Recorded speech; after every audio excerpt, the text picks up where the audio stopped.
Hi guys, आपका स्वागत है हमारे चैनल चैंपियन जैद पर। मैं हूं आपका दोस्त Mohammed Zaid and guys today we are going to learn summary writing. तो समरी राइटिंग जैसा कि आप लोग जानते हैं कि एग्ज़ाम में 5 मार्क्स का आता है और जो अनसीन पैसेज आता है उसका हम लोगों को समरी लिखना रहता है। एंड समरी इज़ परमानेंट, ये फिक्स है, आप लोगों को ये लिखना ही लिखना है, कोई ऑप्शन नहीं है आपके पास। बाकी मराठी में तो हम लोगों को लेटर में ऑप्शन मिल जाता है, बट इंग्लिश में आपको लिखना ही लिखना है। So I am going to teach you how to write the summary. Summary क्या होता है? सबसे पहला सवाल सब लोग बस समझ लेते हैं, समरी रहता है। समरी में हम लोग क्या करते हैं, पेन से जो बड़ा बड़ा सब लिखा रहता है 6 लाइन में, उसको छोटी छोटी हैंड राइटिंग बना के 3 लाइन में लिख देते हैं। इसी को समरी बोलते हैं। वाह, व्हाट अ डेफिनेशन! लगता है आप ही अगले साइंटिस्ट हैं, आइंस्टाइन। तो उसका मतलब वो नहीं होता है कि आप लोगों का 9 लाइन का दिया गया है पैसेज और आप लोग उसको पेन से छोटा छोटा लिख के 4 लाइन का बना दो अपनी बुक में और कह दो लो सर मैंने समरी लिखा है। No, that's not called summary. Summary is a clear compact logical gist. यहाँ पे एक शब्द आ रहा है गिस्ट। गिस्ट मतलब उसका शॉर्ट फॉर्म। उसको हम लोग जब सिंप्लीफाई कर देते हैं, उसमें से जो चीज़ें जो इम्पॉर्टेंट है, जिनका इम्पैक्ट ज़्यादा है और जो चीज़ें लॉजिकल हैं ज़्यादा, उनको हम लोग रखते हैं। और जो इसेंशियल लिखा है यहाँ पे, it preserves only the essential और important ideas of the original passage.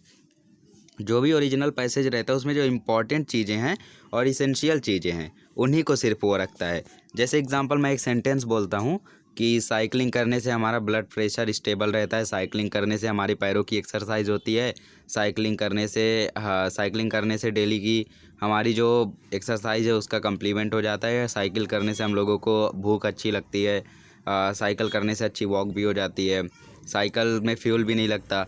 तो इतना बड़ा मैंने सेंटेंस बोला, 2-3 लाइन का तो होगा ही। तो इसको आप लोग एक लाइन में कैसे कर सकते हो? There are many importance of cycling. ठीक है, there are many important benefits, there are many benefits of cycling, ऐसे आप लोगों को लिखना है। तो 3 लाइन को कर दिया ना मैंने एक लाइन में। उसने इतना बड़ा बड़ा बड़ा बड़ा कहा कि इससे ये होता है, उससे वो होता है। मैंने कह दिया कि साइकिलिंग करने से बहुत सारे फ़ायदे होते हैं, बात तो एक ही है। This is called the summary. समझे? Rules for making summary. सबसे पहले रीड प्रॉपरली। जब भी आप लोग रीड करो तो उसको केयरफुली प्रॉपरली, हर चीज़ को सिर्फ ऐसा नहीं रट्टा मार ख़त्म, ऐसा नहीं पढ़ना है आप लोगों को, उसको प्रॉपरली पढ़ना है। जब भी आप लोग कोई लाइन पढ़ रहे हो तो उसको दिमाग में बैठाते चलो। एग्ज़ाम है, टाइम कम बचा है, तो इसका मतलब ये नहीं कि आप लोग उसको ठीक से पढ़ोगे नहीं। काम करो, समरी छोड़ दो, बाकी चीज़ें कंप्लीट कर लो, उसके बाद आओ। इसीलिए तो कहते हैं कि आप शुरुआत ही राइटिंग स्किल से करो, ताकि आप लोगों का थोड़ा काम आसान हो जाए। ये सब आइडियाज़ हैं, दिसंबर से आएंगे इसके ऊपर वीडियोस। तो रीड केयरफुली, सबसे पहले अच्छे से आप लोग रीड करें। Underline the important points given in passage in question paper. Question paper में जो पैसेज दिया है उसमें कौन कौन सा इंपॉर्टेंट लग रहा है आपको पॉइंट, उसको अंडरलाइन करते चले पढ़ते पढ़ते। फिर उसके बाद यूज़ इन डायरेक्ट स्पीच। फिर उसके बाद जो अंडरलाइन किया था आप लोगों ने, उससे दिमाग में एक समरी पहले से ही बना लें कि मुझे ऐसा लिखना है। और फिर उसके बाद क्या क्या ज़रूरी चीज़ें हैं, उसके बाद सबसे ज़रूरी चीज़ आपको इनडायरेक्ट स्पीच का यूज़ करनी है। मतलब कि जैसे मैं कहता हूँ कि चल कल घूमने चलते हैं, तो आप मुझे कैसे बताओगे कि मैंने क्या कहा था? तो आप मुझे कैसे कहोगे कि जैद ने कहा था कल घूमने जाएगा वो, ठीक है, अपने दोस्त से। तो ऐसे आप लोगों को लिखना है, जो जो मेरा दोस्त कहेगा वो हो गया इनडायरेक्ट स्पीच, जो मैंने कहा वो होगा डायरेक्ट स्पीच। डायरेक्ट इनडायरेक्ट आप लोगों को जल्दी ही सिखाऊंगा ग्रामर में। तो इनडायरेक्ट स्पीच का आप लोगों को हमेशा यूज़ करना है, कि बिकॉज समरी में आप नहीं हो, समरी को आप लिख रहे हो। Right, summary of dialogue should be expressed in form of narrative. आप लोग नरेट कर रहे हो स्टोरी को, उसने ऐसा कहा था, उसने ऐसा कहा था, ऐसा लिखना है। ऐसा नहीं कि he said that he is going to school, ऐसा बोलना है आप लोगों को। डायरेक्टली नहीं बता देना है Ram said I was going to school, ऐसा नहीं बताना है आप लोगों को। नैरेटिव के फॉर्म में लिखना है, क्योंकि उस समरी को आप नरेट कर रहे हो। Right only in 1 paragraph. कितने पैराग्राफ में लिखना है? सिर्फ 1 पैराग्राफ में लिखना है। और जो ओरिजिनल पैसेज की 3 लाइन है उसको 1 लाइन में मिनिमाइज़ करना है। मिनिमाइज़ मतलब ये नहीं कि पेन से छोटा छोटा करके लिख देना है, मिनिमाइज़ मतलब उसको समरी बनाना है, सिंप्लीफाई करना है। और एक इम्पॉर्टेंट पॉइंट है जो मैं लिखना भूल गया था, अभी अभी याद आ गया, अच्छा हुआ याद आ गया। Add your own points. आपने भी कुछ विचार जो आप लोगों को लगते हैं कि ये रहने चाहिए, वो भी आप लोग उसमें रख सकते हो अपने भी। I have written a summary. चलो चेक करते हैं। टीचिंग के ऊपर मैंने एक समरी लिखा है। टीचिंग इज़ द, लिखा क्या है, मैंने एक एग्जाम्पल लिया है। Teaching is the noblest professions A teacher has sacred duty to perform. It is he on whom rests the responsibility of molding the character of young children. मतलब कि teaching सबसे नोबलेस्ट प्रोफेशन है और teacher की ही duty रहती है चीज़ों को परफॉर्म करने की। टीचर वही है जिसके ऊपर पूरी जिम्मेदारी रहती है कि बच्चे का आगे चल के कैरेक्टर कैसा होगा। टीचर जैसा चाहेगा वैसा ही होगा। Apart from developing there intellect, he can inculcate in them qualities of good citizenship, remaining neat and clean, talking decently and sitting properly।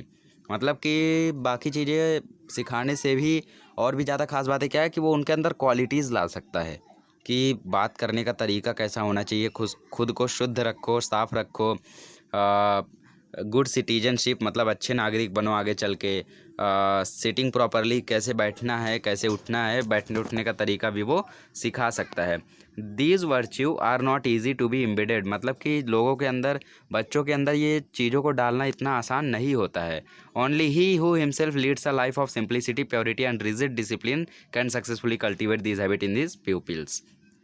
मतलब वही इंसान जो खुद प्योरिटी, सिंप्लिसिटी और डिसिप्लिन वाली लाइफ जी रहा हो, वही ऐसी हैबिट्स उनके अंदर डाल सकता है और वो है teacher. Besides a teacher always remains young, इसके अलावा टीचर का जो बचपना है वो हमेशा ज़िंदा रहता है क्योंकि वो बच्चों के साथ रहता है। दैट्स वाई मैंने यूट्यूब चुना है। बीच में मुझसे किसी ने सवाल पूछा था कि सर आपका 90+ आया, आपने यूट्यूब क्यों चूज़ किया?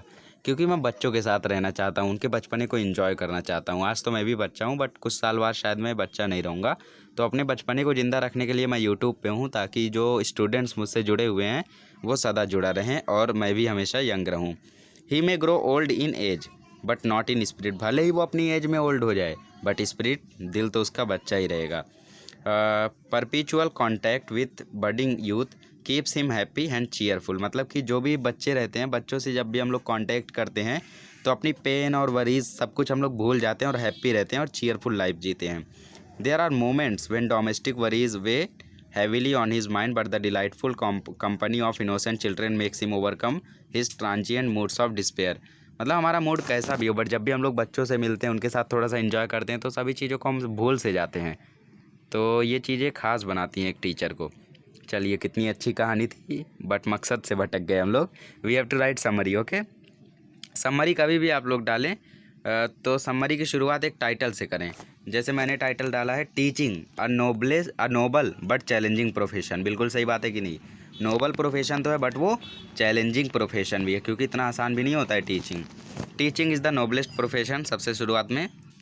A teacher himself leading a simple, pure and disciplined life can mold the character of young children and make them responsible and good mannered citizen।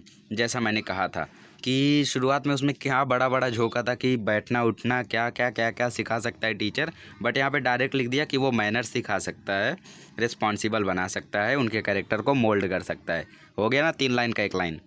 और टीचर खुद भी एक सिंपल, प्योर और डिसिप्लिन लाइफ जीता है। Besides, he remains ever young, forgetting his own domestic worries in the constant company of the young। अब last की जो 5-6 लाइन्स थी उसको 1 लाइन में बना दिया कि वो इसके अलावा हमेशा वो यंग रहता है, अपनी वरीज को भूल जाता है क्योंकि वो हमेशा यंग लोगों की कंपनी में रहता है। सिंपल, ख़त्म ना। समरी हो गई ना, 5 लाइन की summary. This is called summary. तो समरी कैसे लिखना है आप लोगों को एग्जाम्पल से भी समझ में आ गया होगा। तो दोस्तों, मुझे उम्मीद है आप समरी राइटिंग समझ गए होंगे। नेक्स्ट लेक्चर में मिलेंगे तो हम लोग व्यू और काउंटर व्यू और एक्सपांशन ऑफ आइडिया का थोड़ा थोड़ा टिप्स लेंगे। मिलते हैं नेक्स्ट लेक्चर में।